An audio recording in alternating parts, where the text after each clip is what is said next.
Думай о пенсии с молоду. Под таким девизом состоялась встреча специалистов Пенсионного фонда с молодежью Каспийска. Одними из первых все тонкости пенсионного законодательства познали студенты Дагестанского государственного университета. Главная цель встречи – заинтересовать молодежь в формировании будущей пенсии. И хотя каждый из сегодняшних слушателей чуть старше 20 лет, все же о достойной старости стоит задумываться уже сейчас, убеждали студентов работники Пенсионного фонда города Каспийска. В беседе ребята узнали об истории пенсионного обеспечения, основных направлениях деятельности Пенсионного фонда, о возможностях системы и способах увеличения будущей пенсии. Целью данной кампании является формирование у молодежи новой пенсионной культуры. То есть думайте о пенсии с молоду, ваша будущая пенсия зависит от вас, и сделайте ее достойной. Также повысить уверенность молодежи в надежности государственного и социального пенсионного обеспечения.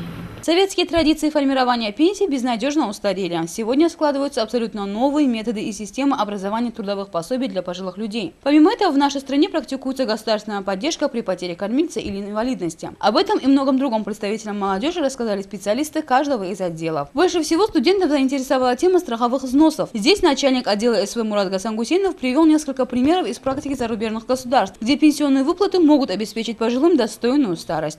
Эта система пенсионного страхования, прежде всего, она заимствована от уже достаточно успешно реализуется в западных странах, в Америке, в Европе, в Японии, и там пенсионеры уже в течение всей жизни интересуются, накапливают свои страховые взносы, накопительную часть.